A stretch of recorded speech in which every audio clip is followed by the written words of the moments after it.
Praise the Lord. ஆண்டவரும் இரட்சகருமாகிய இயேசு கிறிஸ்துவினுடைய விலையேறு பெற்ற இனிமையான நாமத்தில் உங்கள் ஒவ்வொருவருக்கும் என்னோட அன்பான வாழ்த்துக்கள். கர்த்தருடைய பிள்ளைகளே, இந்த செய்தியை பதிவு செய்கிறது என்னுடைய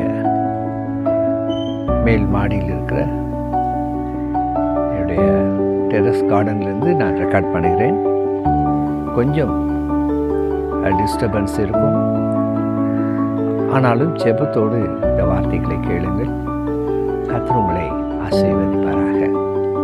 இன்றைக்கும் நம்முடைய தியானத்துக்காய் நாம் தெரிந்து கொள்ளப்பட்ட வேத பகுதி ஏசாயா தீர்க்கதரிசியின் புஸ்தகம் 54ஆம் அதிகாரம் 7 மற்றும் 8வது வசனத்தை உங்களுக்காய் நான் வாசிக்கட்டும். ஏசாயா தீர்க்கதரிசியின் புஸ்தகம் 54ஆம் அதிகாரம் 7 மற்றும் 8வது வசனம். இமைப்பொழுது உன்னை கைவிட்டேன், ஆனாலும் உருக்கமான இரக்கங்களால் உன்னை சேர்த்துக்கொள்வேன். அற்ப காலம் மூண்ட கோபத்தினால் என் முகத்தை இமைப்பொழுது உனக்கு மறைத்தேன், ஆனாலும் நித்திய கிருபையுடன் உனக்கு இறங்குவேன் என்று கர்த்தராகிய உன் மீட்பர் சொல்லுகிறார். அல்லேலூயா. இன்னும் ஒரு வாக்குத்தத்தமான ஒரு வார்த்தை பார்த்தீர்களா?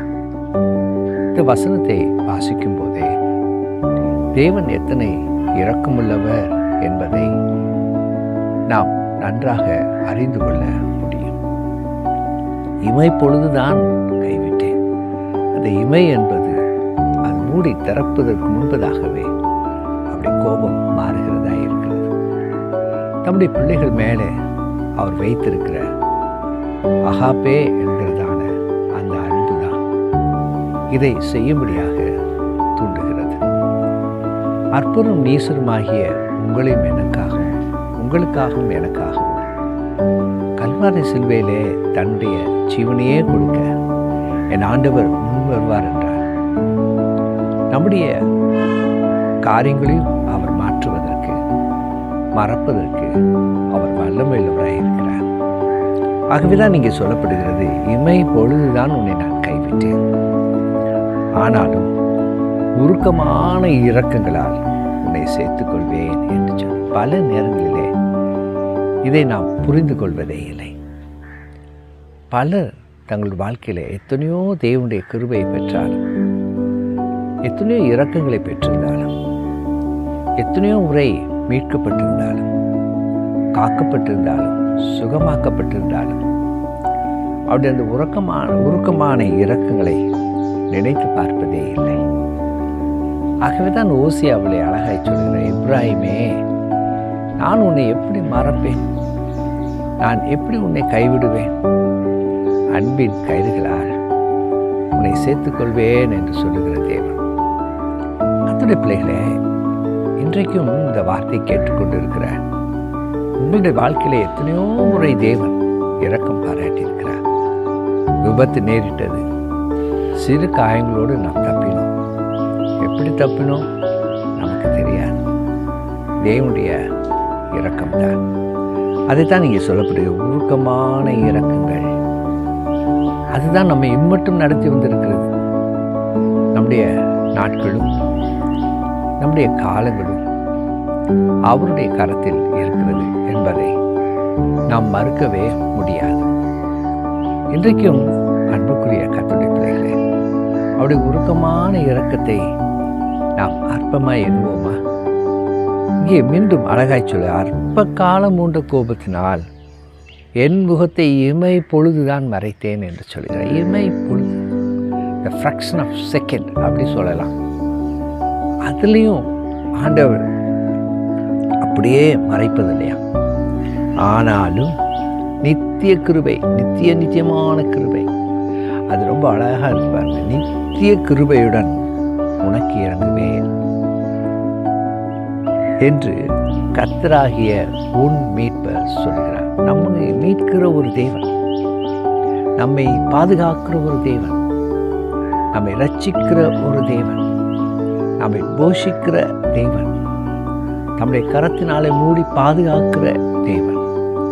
நமக்கு விரோதமாய் எழும்புகிற சகல விதமான போராட்டங்களுக்கும் முற்றுப்புள்ளி வைக்கிறவர். ஹல்லேலூயா. இமைப்பொழுதுதான், ஆனால் அந்த இமைப்பொழுதுல உண்டாகிற பலவிதமான காரியங்கள், பலவிதமான போராட்டங்கள், இவை எல்லாவற்றுக்கும் தேவன் ஒரு பெரிய விடுதலை கொடுக்கிறார். அதைத்தான் இங்கே சொல்கிறார். தேவன் நம்மேல் வைத்திருக்கிற உருக்கமான இரக்கங்கள், அவருடைய மனதுருக்கம் அத்தனை பெரியது. இன்றைக்கு இந்த வார்த்தை கேட்கிற அன்பு சகோதரனே, சகோதரியே, தேவன் உங்கள் மேல், என் மேல் இரக்கம் பாராட்டுகிறவராய் இருக்கிறார். அந்த இரக்கம் எப்படிப்பட்டது? உருக்கமான இரக்கங்கள். அந்த உருக்கமான இரக்கங்களிலே பாகுபாடு அல்ல, பட்சபாதம் அல்ல.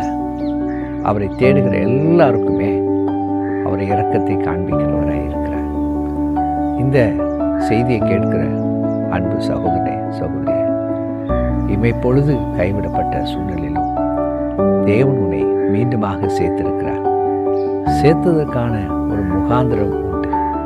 உங்களுக்கும் எனக்கும் ஜீவனை கொடுத்ததற்கான ஒரு முகாந்திரம் உண்டு. பல நேரங்களிலே, பல சூழ்நிலையிலே எல்லாரும் கைவிடப்பட்டு நாம் மனம் நொந்த ஒரு ஸ்திரியை போல காணப்பட்டாலும் தேவன் மீண்டுமாக தம்மோடு சேர்த்துக் கொள்கிறவராயிருக்கிறார். நித்திய கிருபையுடன் அவர் நம்மோடு பயணிக்கிற தேவனாயிருக்கிறார். இந்த காலவேளையிலும் நம்முடைய உள்ளத்தை திறந்து தேவ சமூகத்திலே, ஆண்டவரே உமக்கு நன்றி, நீர் மீண்டுமாக என்னை சேர்த்துக் கொள்வதற்காக உமக்கு ஸ்தோத்திரம். உம்மை விட்டு நான் தூரம் போன ஆண்டவரே, ஆனாலும் உடைய நீடிய இரக்கங்களால் என்னை சேர்த்துக் கொண்டேன். மாத்திரமல்ல, என் பாத்திரத்தை நிரம்பி வழிய செய்தீரே, உமக்கு ஸ்தோத்திரம். சொல்லுவோமா? நல்ல பிதாவே, உம்மை நன்றியோடு ஸ்தோத்திரிக்கிறோம். இந்த அருமையான காலை வேளைக்காக உமக்கு நன்றி செலுத்துகிறோம். நீடிய இரக்கங்களால் எங்களை சேர்த்துக் கொள்கிற தேவன், ஆண்டவரே, நித்திய கிருபையுடன் எங்களை வழி நடத்துகிற தேவன். ஆம் ஆண்டவரே, உம்முடைய அன்பை நாங்கள் உணர்ந்து கொள்ள கர்த்தர் கிருபை தார். ஆசீர்வதியும் ஆண்டவராகிய இயேசு கிறிஸ்து மூலமாய் ஜெபிக்கிறோம் ஜீவனுள்ள நல்ல பிதாவே. ஆமென், ஆமென். God bless you. Have a blessed day. See you.